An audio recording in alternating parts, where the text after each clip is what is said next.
Hey gang, we're here with Gary Lee from Edgewood, Kentucky. He's got this awesome 32 3-window, and I walked by and it caught my eye. Man, it's a cool little car. I know you guys are gonna like it, but I looked inside the car in the interior, and the first thing I saw was Big Daddy smiling at me. So his shift knob, like you saw, is Big Daddy Roth. And I asked Gary, how'd you pick that for your shift knob?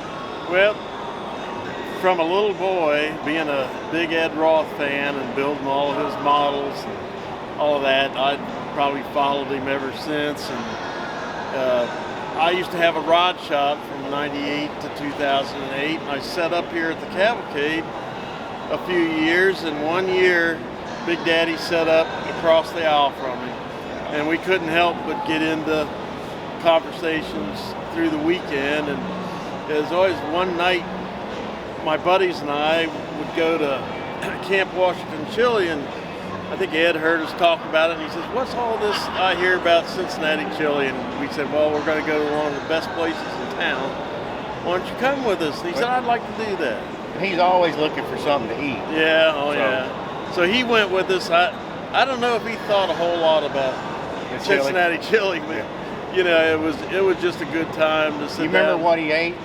He had a 3-way and a cheese cone. Yeah. But we just enjoyed the evening and thought blessed to have some time with Big Daddy Roth. If you let me, there's one other story I'd like to tell. Absolutely.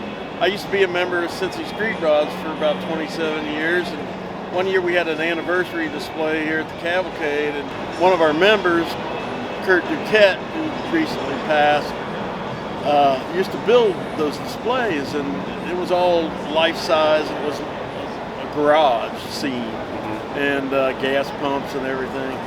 And he asked Ed Roth to come over, "Would you sign the door?" And he said, "Sure." And he came over, and he looked at that door a little bit, and he had a couple of black Sharpies, and he started drawing, and right away you knew what he was drawing. He was drawing rat thing. And it took him 15 or 20 minutes, and he didn't look away. The expression on his face was like he was giving birth to a child. You know, he just was proud as could be. And he didn't turn around until he drew the last fly flying around Ratfink's head. And in that 15, 20 minutes, there were probably 30, 40 people behind watching him do that. And everybody burst out into applause. And so y'all needed a signature. You got a masterpiece. Yeah. Whatever happened to that display? I wonder. Kurt, a guy by the name of Barry Lobeck, bought the display to set up at the Street Rod Nationals, and Kurt said you can have everything except the door. And Kurt cut the door out and put another door in. And so I don't know where that door is now. Kurt passed away about a year ago. I'd love to have it. I'd love to have it. I know a lot of us, all of us would love to have it. Yeah, that's the kind of stuff Ed would do. He was really into his creations and always gave more than you got with Ed. He was a great guy. So you had a good time hanging out with Ed. I know with me, I was taken by how approachable Ed was. Yeah. I mean, he was like he knew you all his life, and if you saw you again, he'd know who you were.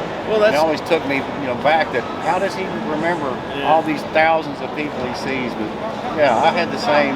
That's the kind of ambassador he was, and I've taken that lesson, and I love talking to the kids. It's rare to have a 14, 15-year-old interested in these, but I've had a few this weekend. Just talked my ears off. Well, you told me when I first talked to you that after y'all ate chili, Ed disappeared for a minute, and y'all went looking for him. And what'd y'all find him doing? Well, no, actually, we were going to come back. We brought him back to the hotel, and his wife was there with him. That was that last year. He was the last here, tour. and his wife traveled with him. Years before, he was supposed to stay at Fred Caldwell's house, who used to run the show. Right. And after dinner, Ed went out, said, "I got to get something out of the truck," and he didn't come back. And Fred went out.